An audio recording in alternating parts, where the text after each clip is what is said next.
5,000 रुपया का फटा हुआ जीन्स पैंट पहनिए। अब आजकल तो फटे चल गए, अब वो भी वीआईपी माने जाते हैं।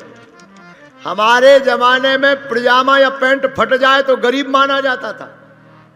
आज के जमाने में पैंट फटा हुआ पहने तब अमीर माना जाता है। अच्छा, उनको कुछ कहो तो कहते मॉडर्न जमाना है। उनको कुछ कहो, अरे भाई ये क्या फटाफट, गुरुजी तुम क्या जानो मॉडर्न। अरे नंगे पुंगे अगर मॉडर्न कहलाते तो भैंसिया तो पहले ही ऑलरेडी मॉडर्न है। आपने पूछा कि जीवन कैसा होना चाहिए, सुनो, सोने की चैन भले ही ना हो पर चैन से सोने वाला बिस्तर होना चाहिए। आपने पूछा कि जीवन कैसा होना चाहिए, सुनो, अमीरी भले ही ना हो पर चाल तो बादशाहों जैसी होनी चाहिए। कोई अगर तुम्हें गाली देता है तो तुम्हें गालियां नहीं बकनी है, कोई तुम्हें गाली देता है तो तुम्हें सेम टू यू बोलना है। हम शहर बदलते हैं, मन नहीं बदलते। हम मित्र बदलते हैं, मन नहीं बदलते। हम मंदिर बदलते हैं, मन नहीं बदलते। कुछ ठटरी के बड़े तो मंदिर छोड़कर मस्जिद में घुस जाए। सीताराम गुरुजी। सीताराम जी, चरणों में वंदन।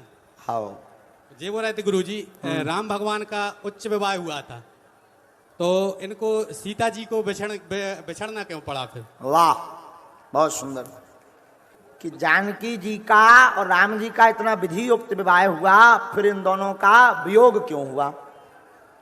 पहली बात तो वनवास की लीला में वियोग नहीं हुआ क्योंकि माया की सीता हरी गई, जानकी जी का हरण नहीं हुआ।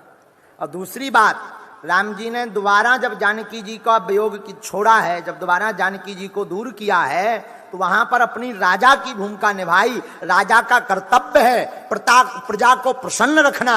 प्रजा ने उंगली उठाई कि रानी के ऊपर ऐसा ऐसा कलंक है, तो राज धर्म का राज निभाते हुए, धर्म निभाते हुए राजा ने अपने आप की और धर्म पत्नी को चाहे त्याग दिया, पर राजा राम श्रेष्ठ।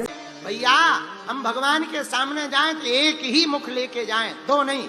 हम भगवान के हैं, भगवान हमारे हैं, तो चलते फिरते उठते गाते रोते सोते हंसते।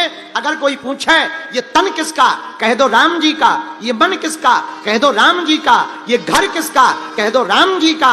ये जीवन किसका, कह दो ये राम जी का। मैंने नहीं सोचा था कि आप मुझे बुलाएंगे। मैं बाबा से बार बार बोल रही थी। जी, हमने बुला लिया। जी, आप नजदीक आओ। जी।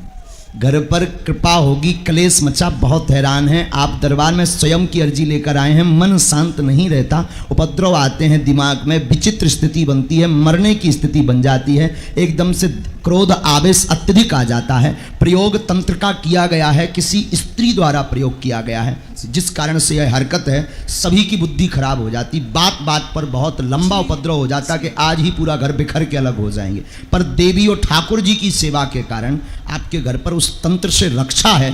तंत्र पूर्णतया कट जाएगा 3 मंगलवार में ही, और आज से ही क्रोध शांत होगा। आशीर्वाद। गुरुजी चरण स्पर्श। खुश रहो। कहाँ से हैं आप? मैं सारंगपुर से हूँ और इंदौर में मायका है मेरा। हाँ। और मैं YouTube पे आपका देख रही थी दिल से, तो मैं सोच रही थी मैं छतरपुर आपसे मिलने जाऊंगी। वाह, कितने दिनों से जुड़े हैं? 1 महीना हुआ होगा मेरे को।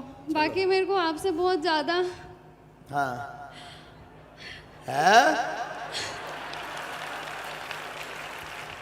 बोलो क्या प्रश्न भी है, और बस एक बात, मतलब बोलो बोलो बोलो बहन। लगन तुमसे लगा बैठे, जो होगा देखा जाएगा।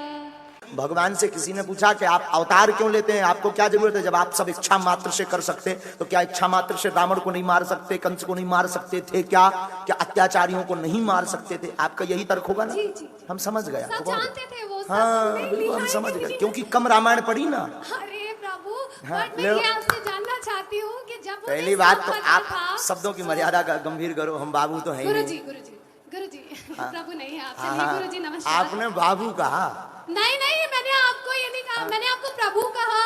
प्रभु कहा नहीं, चलो पंडित जी, ठीक है, प्रभु ठीक है। कहा, प्रभु मैंने वही मोरी कहा। प्रभु मोरी बहन। हाँ प्रभु, पहली बात तो भगवान सब जानते, भगवान ने अवतार क्यों लिया? आप सुनो हमारी। इन्हें पूछा आप रावण का वध करने आते हैं अथवा कंस का वध करने आते? तो राम जी बोले भैया ना हम रावण का वध करने आए ना हम कंस का वध करने आए, हम तो अपने भक्तों के दर्शन करने के लिए धराधाम पर अवतार लेते हैं।